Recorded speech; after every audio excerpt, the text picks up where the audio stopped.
അയ്യോ അയ്യോ അതും പോയി. നിന്നു ഞാൻ അപ്പഴേ പറഞ്ഞതല്ലേ നേരത്തെ ഇറങ്ങണമെന്ന്. അയ്യോ ബസ് നേരത്തെയാ. ബസ്സൊന്നും നേരത്തെ ഒന്നുമില്ല, നമ്മളാ താമസിച്ചത്. ഇനിയിപ്പോ നമ്മൾ എന്നാ ചെയ്യാ? ജീവിതത്തിലെ കുറച്ച് ടൈം പഞ്ചായത്തിലൊക്കെ വേണം. ഒരു 10 മിനിറ്റ് നേരത്തെ ഇറങ്ങിയാൽ കുഴപ്പമൊന്നുമില്ലല്ലോ.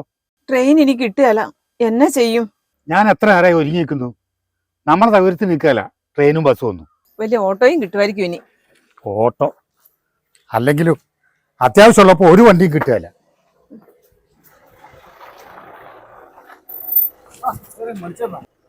സജി, അടുത്ത ബസ് എപ്പോഴാ? അത് അരമണിക്കൂർ കഴിയും. ഇന്ന് ഓട്ടോയും ഒന്നും കാണുന്നില്ലല്ലോ. ഇന്ന് ഓട്ടോ പണി മുടക്കാം. ഞാൻ ആ വഴിക്കല്ല, എന്നാ പിന്നെ ഞാൻ പോയിക്കോട്ടെ. അതുകൊണ്ടാ കേറ്റാത്ത കേട്ടോ.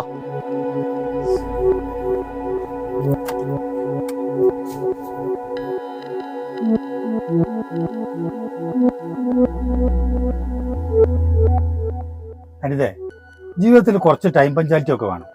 അത് ഈ കാര്യത്തിൽ മാത്രമല്ല, എല്ലാ കാര്യത്തിലും. അപ്പൊ ഇന്നത്തെ എന്റെ എക്സാമോ?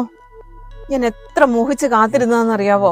വെറും ഒരു മിനിറ്റാ നമ്മുടെ ജീവിതത്തിൽ വില്ലനായി മാറിയത്. ഒരു മിനിറ്റ് നേരത്തെ ഇറങ്ങിയിരുന്നെങ്കിൽ സാരമില്ല, നമുക്ക് അടുത്ത തവണ നോക്കാം.